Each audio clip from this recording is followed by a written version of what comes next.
Hi, I'm Bernard Nomberg with the Nomberg Law Firm in Birmingham, Alabama, and I want to take a couple of minutes to discuss the impact of COVID-19 with health insurance for individuals who have lost their job or been furloughed as a result of downsizing or companies closing.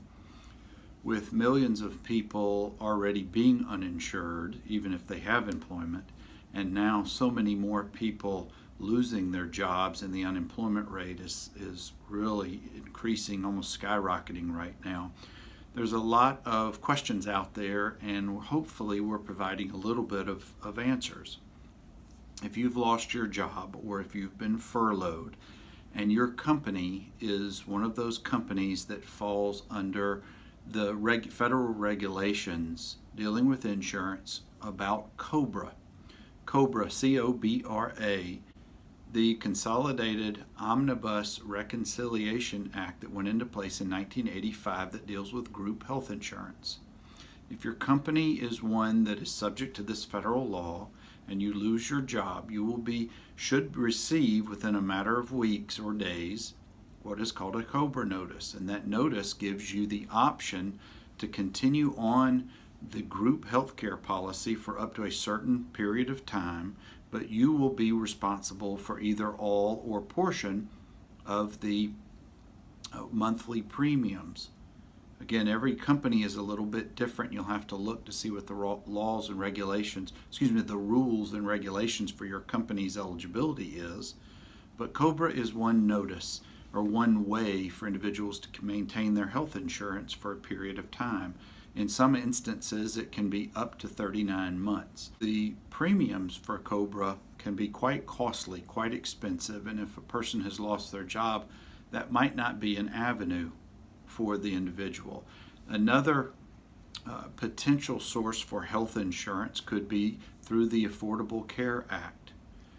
That typically requires a qualifying event and is pretty difficult at times to navigate through, but under the new laws, the new regulations, hopefully it'll become easier. And I'll put resources links below this for you to explore further. Under the ACA, there is a couple of different websites for you to be able to do your research.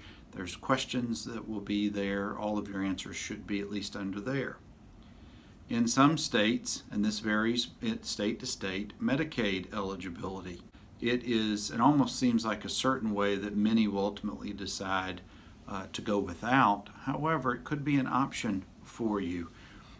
Additionally, if you're in a union, you may have some union protections, but it probably won't be in perpetuity. So if you're in a union, get with your union steward.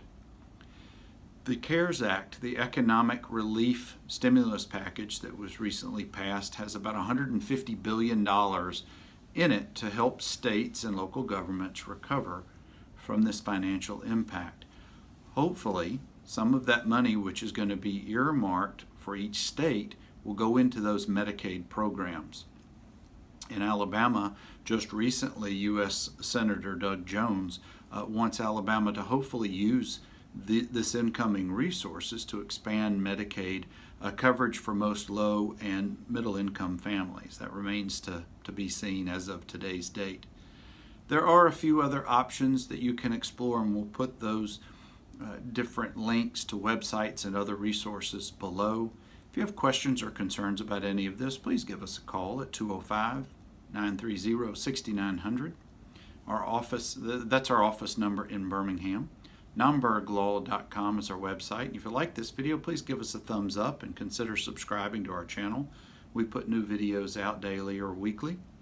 We also can be found on Facebook and Twitter.